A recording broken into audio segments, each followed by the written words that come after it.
Nuestras clínicas fueron creadas con el propósito de servir a la comunidad con responsabilidad social empresarial. Nuestro objetivo es evaluar de manera gratuita a pacientes con enfermedades crónicas, degenerativas, metabólicas y cáncer. Contamos con médicos graduados con conocimientos en medicina biomolecular.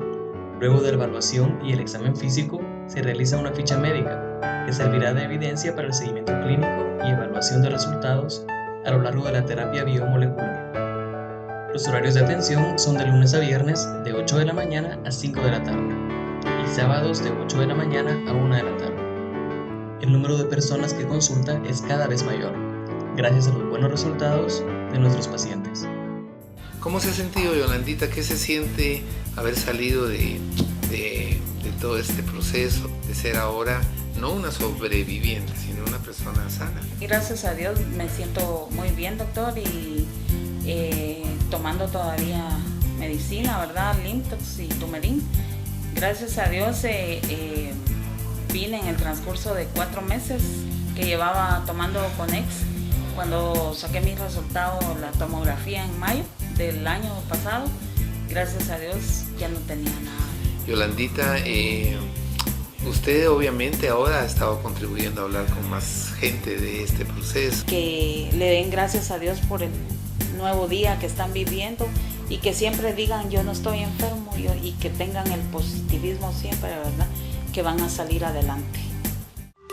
Si desea comunicarse con nosotros, puede hacerlo al teléfono 6628-1100 o al 6628-1110. Los investigadores médicos, al pendiente de su salud. ¿Sabías que? Los sentidos y la percepción del mundo son diferentes entre hombres y mujeres. En el hombre, la vista es la función dominante, la vía por la cual le entra al sistema nervioso la mayor parte de la información. En las mujeres, todos los sistemas operan en conjunto.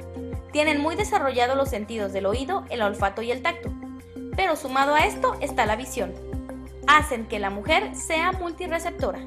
Estamos de vuelta con el programa Los Investigadores Médicos y es momento de compartir y aprender un poquito sobre el aparato reproductor femenino junto a nuestro especialista. En esta parte entramos a un área muy importante. Llega un momento en que la consulta al médico se hace a través de una anomalía, un dolor, al aparecimiento de un quiste, y para eso está aquí con nosotros el doctor Alejandro Berganza. Alejandro, habíamos platicado previo al programa de cómo poder llevar una información adecuada respecto a esa consulta de la adolescente o de la joven por enfermedades relacionadas con quistes, en fin, y cómo abordarlos adecuadamente y finalmente llegar a cómo evitar cirugías que puedan ser muy complicadas desde el punto de vista como una histerectomía, por ejemplo. ¿Cuál es tu experiencia en este sentido, tus recomendaciones? Bueno, básicamente muchas de las consultas que llegan a la clínica en pacientes pues muy jóvenes son los famosos quistes ováricos, ¿verdad? Un problema muy frecuente en la población. El otro problema bastante frecuente son los miomas uterinos, ¿verdad? Que esto básicamente pues son masas benignas, ¿verdad? Que en determinado momento pues pueden causar problemas de infertilidad, problemas de metrorragias, o sea, como menstruaciones abundantes, y en determinado momento deteriorar la salud de los pacientes. Hemos visto a través del comportamiento epidemiológico de muchas culturas que mucha de la prevención de este tipo de enfermedades ya se está viendo que está relacionado con el tipo de alimentaciones que nosotros tenemos, ¿verdad? Culturas en donde ya es tradición consumir vegetales, frutas, pues en ellas estamos viendo que este tipo de enfermedades no se presenta. Eso nos está dando la idea de que cambiar nuestros patrones alimenticios en determinado momento pueden colaborar para que las pacientes no padezcan de ese tipo de enfermedades.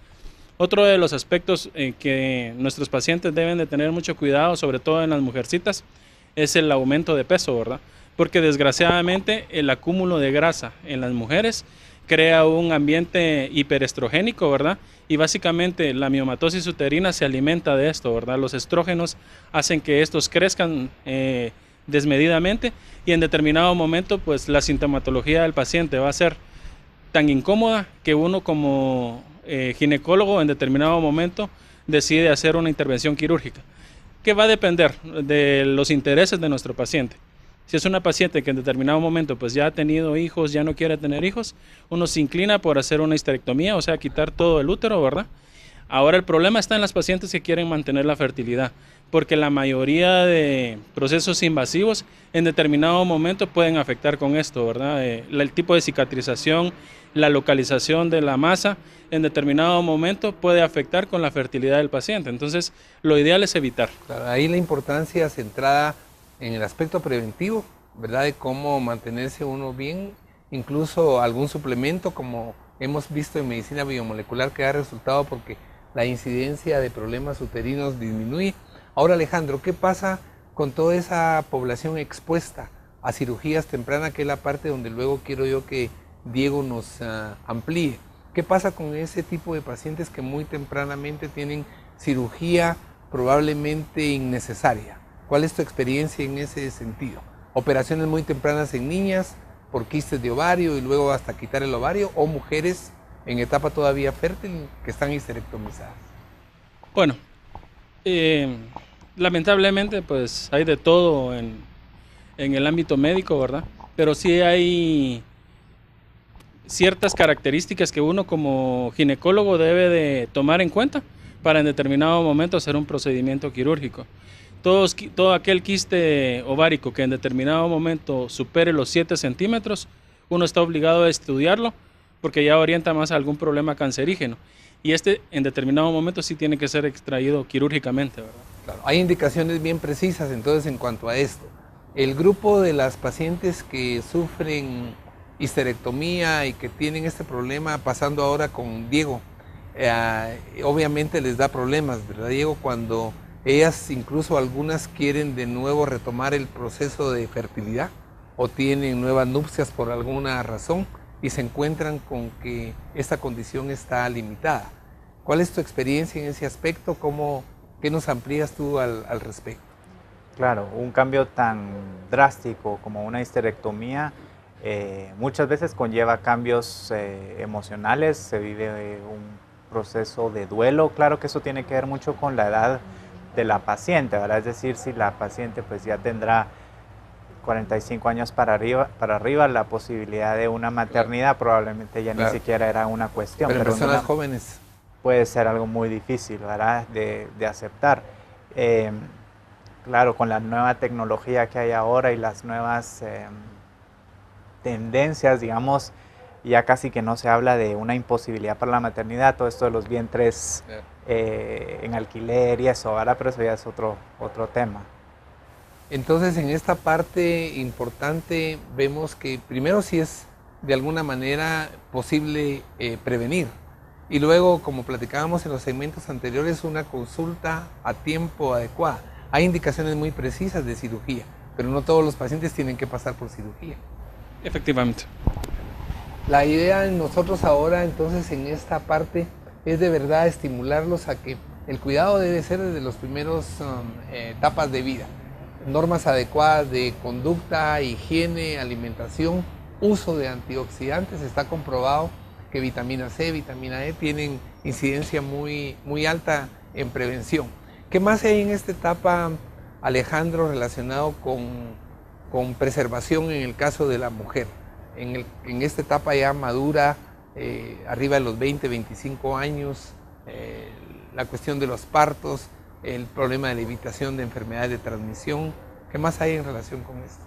Bueno, básicamente uno de los problemas que uno como médico enfrenta en determinado momento es ese periodo de vida, como hablaba el doctor, en donde el paciente pues quiere preservar su fertilidad. Y es ahí donde uno como médico pues tiene el problema de decidir si realmente uno se arriesga a hacer un procedimiento quirúrgico o utilizar los medicamentos que hay alternativamente, ¿verdad? Pues hoy por hoy la ciencia ha avanzado enormemente. Muchos de estos problemas pues ya existen ciertos medicamentos que en determinado momento se pueden utilizar. Ejemplo, en las enfermedades miomatosas está muy de moda utilizar el tratamiento hormonal, inhibidores de la GnRH, ¿verdad? De la hormona gonadotropina coriónica. Pero el problema es que si nos vamos a la parte epidemiológica, cuando uno revisa todos estos estudios que se han hecho, todos estos tratamientos en determinado momento, si bien es cierto, reducen este tipo de enfermedades a un 40-50% en el tamaño de las masas, esto vuelve a aparecer en el momento de que ya no se tiene el tratamiento, ¿verdad? En el momento en que uno suspende el tratamiento, estas vuelven a crecer. Entonces llegamos al hecho de que este tipo de tratamiento solo se utiliza para reducir el tamaño de la masa y en determinado momento después operar. Claro, y llegamos de nuevo a la idea de prevenir, ¿verdad? Diego, en este aspecto, cuando una persona va a recibir una noticia, recibe la noticia de que tiene que pasar por un proceso de histerectomía, ¿cuándo se hace más oportuno recibir de parte del ginecobstetra la referencia? A ustedes les toca a veces hacerla de psiquiatra o de psicólogo, pero en tu recomendación, cuando una paciente va a ser expuesta a eso, ¿qué hacer? ¿Qué conducta tomar? Cuando alguien va a tener una cirugía radical en época temprana. Claro, muchas veces es el obstetra quien puede detectar de alguna forma que esto emocionalmente pues es difícil para cualquier persona, pero el obstetra puede tener ese ojo de poder distinguir para quién va a ser más duro el golpe, ¿verdad? Y es ahí cuando se puede contemplar la referencia hacia un acompañamiento psicológico o psiquiátrico. La recomendación sería, digamos, tratar de cambiar esa idea de que la feminidad está definida por la cuestión de maternidad. Una mujer puede ser igual de mujer si no procrea, ¿verdad? Entonces, para que le sea más fácil a la mujer aceptar este cambio importante que viene a su vida, ¿verdad? Que ella continúa como todo un ser humano, teniendo o no teniendo matriz, siendo o no fértil. Fabulosa esta parte, cada vez siento yo que todas las personas que se acercan a nosotros en relación a compartir, vienen con toda una propuesta de información. Continúo con nosotros que pasamos a una parte complementaria de este segmento muy importante. Datos importantes. La mayoría de las consultas en el ginecólogo en la primera cita son los quistes ováricos y los miomas, que son masas benignas que pueden causar infertilidad. El cambio de hábitos alimenticios y menos estrés colaboran para evitar el desarrollo de enfermedades tempranas en la mujer. El aumento de peso crea un ambiente hiperestrogénico en la mujer, que es un desequilibrio hormonal, y los miomas se alimentan de esto y crecen desmedidamente. Los suplementos biomoleculares pueden ayudar a reducir la incidencia de problemas uterinos. Quinta Calle Poniente número 7 en Antigua Guatemala es la dirección de Joyería Xibalbá. Usted encuentra accesorios especiales para cada ocasión, hecho por manos de artesanos guatemaltecos. Vamos nuevamente a una pausa comercial y volvemos con más del programa Los Investigadores Médicos. El cuidado de la salud íntima es importante. De eso hablamos en unos minutos. Además, conocemos los problemas más comunes de la próstata. Siga con nosotros, somos los Investigadores Médicos.